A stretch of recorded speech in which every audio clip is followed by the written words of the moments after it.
everyone, this is Lucille from Redbrick Art Space, and today we're going to be making a spicy vegan biryani. For our full recipe, the link to our blog can be found in the description below. So these are our spices that we'll need, and I will do a video on how you can start your spice library. Okay, so first up we're going to put some lentils into our rice pot. The vegan biryani is made up of two stages predominantly. The first would be your rice pot, and the second would be your veggies or your veggie masala. Okay, so as you can see, you need to strain your rice out after soaking it in warm water for about 10 to 20 minutes. Now that it's all strained out, you can add your salt. Add the dry spices to the rice as per the recipe and add some hot water to cover. And you can turn on to boil and kind of semi-close your pot lid. Once the pots reach a boil, you can then reduce the heat. Once the rice and lentils are done, you can just kind of fold together in the pot so that you get an even distribution of lentils and set aside. Now the fun part, cutting the veggies. The only condition is to this recipe, please don't use any frozen veggies. There is a sort of a therapeutic nature about cutting veggies, and you can use it as a bit of free therapy there. So I've chopped up some green beans, and I'm now chopping up, as you can see, some cauliflower. Make sure your workspace is nice and clean. Okay, so here we go with the carrots and chop them up into sizes that you see I kind of angle them, but you can cut them any way you want to. Right, now I'm just peeling and quartering the potatoes. Okay, I also use fresh corn, which you can just kind of cut off the cob. And you're going to need to cut your onions in two ways. So your first two onions, you're going to chop them up because that's going to go into the masala pot. And the last three onions, you're going to kind of cut them into rings, thinnish rings, as you can see, and then set those aside for frying later because that will be the topping or garnish.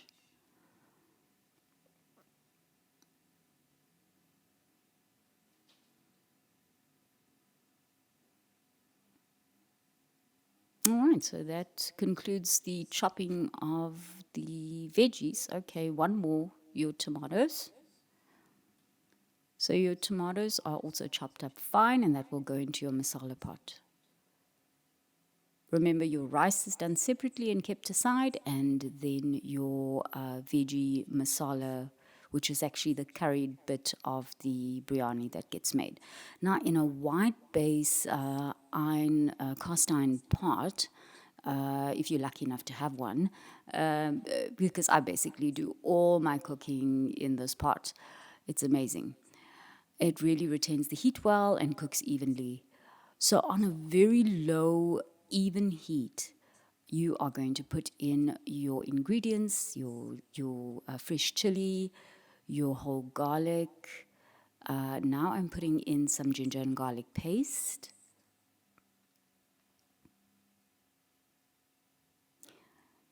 Notice that when the oil starts to sizzle and gets a bit too hot, you can reduce it. At this stage, you don't want anything to burn. You really want the spices to just kind of release all their goodness into the oil, and you want it on a very low heat at this point. I'm adding all my dry spices. As I said, the full recipe can be found on our blog, and the link will be provided in the description below. All right, so there's cardamom pods. I'm putting in some turmeric. And now the chili powder mix.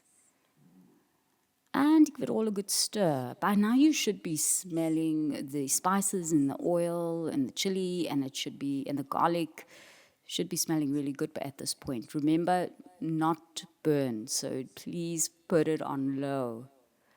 Right, so let that simmer till your onions are clear. Close your pot, open it back up.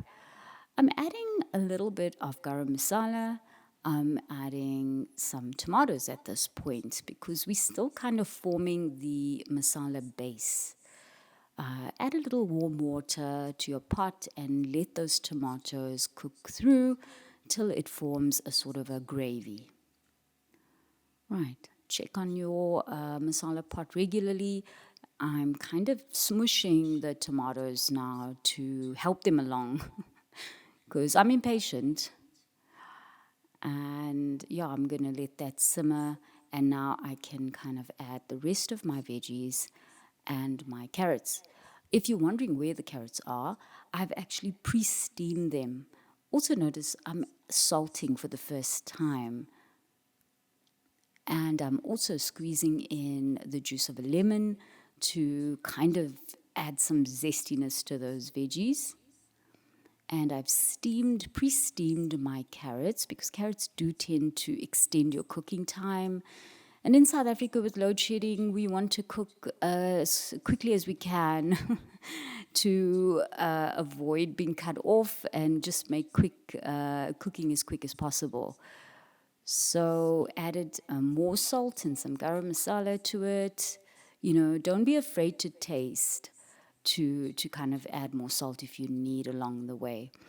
Now that my veggies are done, I'm adding a little bit of cornstarch and water just to kind of thicken the gravy a little bit, giving it a bit of a taste, checking maybe a little bit more salt. So please do taste the food. Don't be afraid because you need to know whether it's to taste. Once it's in the oven, you have no chance of adding any more salt.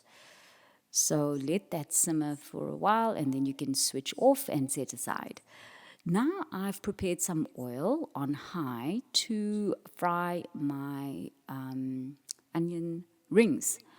I've added a bit of fennel to the frying pan. Maybe add it with your onions so they don't splatter because the oil needs to be quite hot and they'll kind of pop out of the pan like popcorn if the oil is too hot. So now I'm just browning the onions. There are a lot of stages to this recipe, but that's what makes it so yummy, and that's why it's such a popular dish from our kitchen that we sell very well. Okay, so I'm now setting my kind of roasted or caramelized fried onions aside, and add a little bit more oil to your pan, and turn it up a bit. Always watch your heat. Even though you want things to brown, you don't want things to burn. So always it's a matter of kind of watching, increasing heat, reducing heat as you need. But if you certainly don't want to leave the kitchen and just let it fry on its own. Now I'm layering in two metal kind of trays, foil trays. The dimensions of the foil trays can be found in our recipe, but they kind of standard size foil trays. And I'm just dividing the veggie mix masala into the two trays. I've added salt. I've added a sprinkling of coriander, fresh coriander, and now I'm kind of adding possibly half of my fried onions onto this stage. And probably that's what it should look like in terms of the amount of the veggie masala. Right, so next we are going to do the second layer, which is the rice and lentils. Right? Do not overcook your rice. Make sure your rice is still kind of firm because it's got a second cooking kind of time to go through in the oven.